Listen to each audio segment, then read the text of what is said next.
shepherd, I shall not want. He makes me lie down in green pastures. He leads me beside still waters. He restores my soul. He leads me in right paths for his name's sake. Even though I walk through the darkest valley, I fear no evil. For you are with me. Your rod and your staff, they comfort me.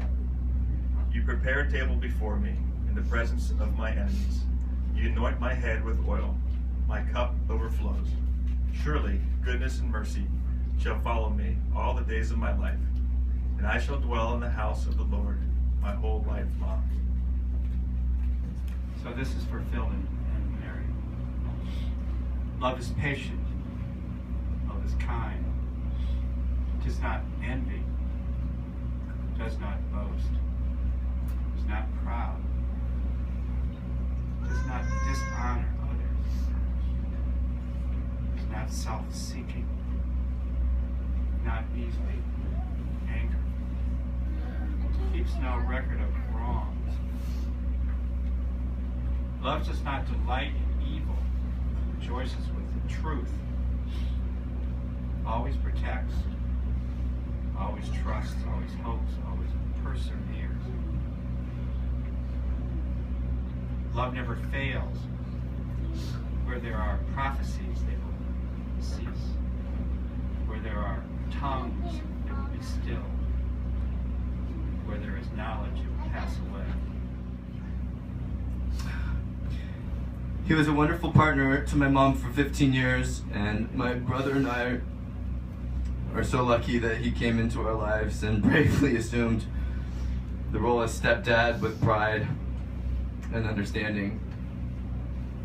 He was such a great dad, and now, as I begin to live my life without him in it, looking back, I wish that I'd taken the opportunity more often to tell him I appreciated him and that I loved him, but I also have no regrets because I didn't have to say that to him. He knew, and I knew. The thing that struck me the most was Phil's impact on young people.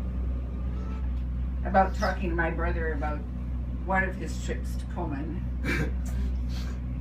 And we talked about it for a while. My brother finally said, well, somebody had to go get the damn horse.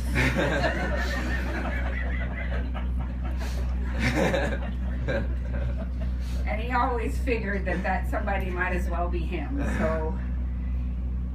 I am one of Phil's many friends. He accumulated friends like homeowners rake leaves. It was natural for him. Phil and I had worked together at Boeing since the merger in 1997 and became much closer friends during the strike in 2001. We've kept in contact ever since.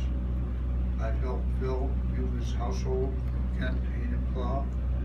I've met all of his wonderful dogs and cats, and I was very glad to see him meet Mary. I knew him as perhaps the kindest, most loving spirit that walked the earth. By the way he showered affection on the animals and the warmth of his friends. He was the epitome of a decent gentleman.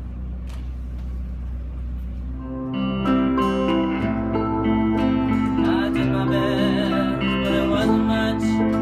I couldn't feel, so I tried to touch. I've told the truth, I didn't come to fool ya. And even though it all went wrong, I'll stand before the Lord of Song with nothing but my tongue saying hallelujah.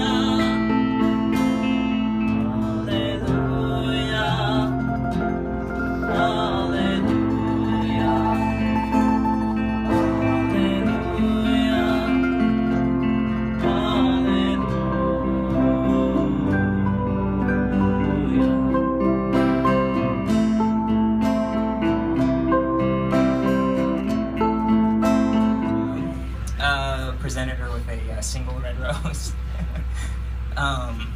And he proceeded, weekly to just give her a rose.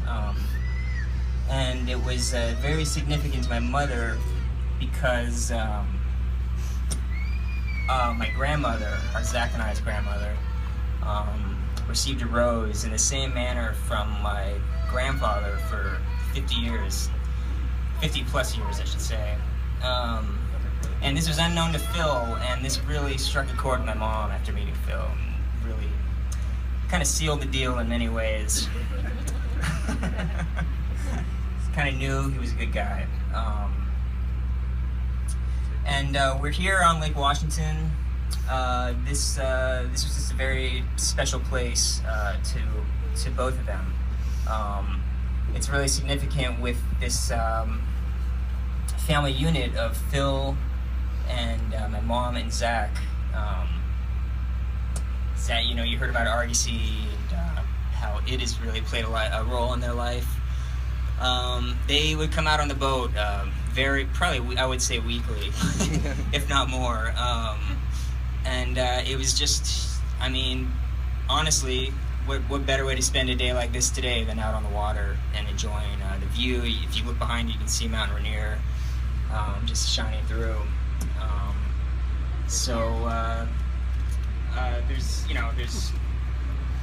There's a lot of things I could say that have already been said. Phil to me was just above all things was just an optimist.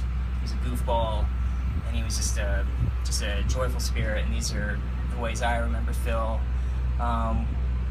We handed out the roses as a way to allow all of you to reflect on Phil and the gifts that he gave us all. Losing someone is hard, and mourning comes, and it happens, but we're really here to really just celebrate someone that touched us all, and it was just very special to us. So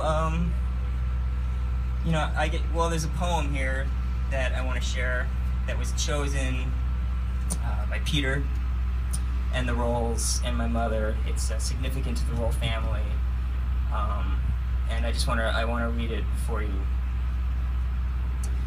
If ever there is a tomorrow when we're not together, there is something you must always remember. You are braver than you believe, stronger than you seem, and smarter than you think. But the most important thing is, even if we're apart, I'll always be with you.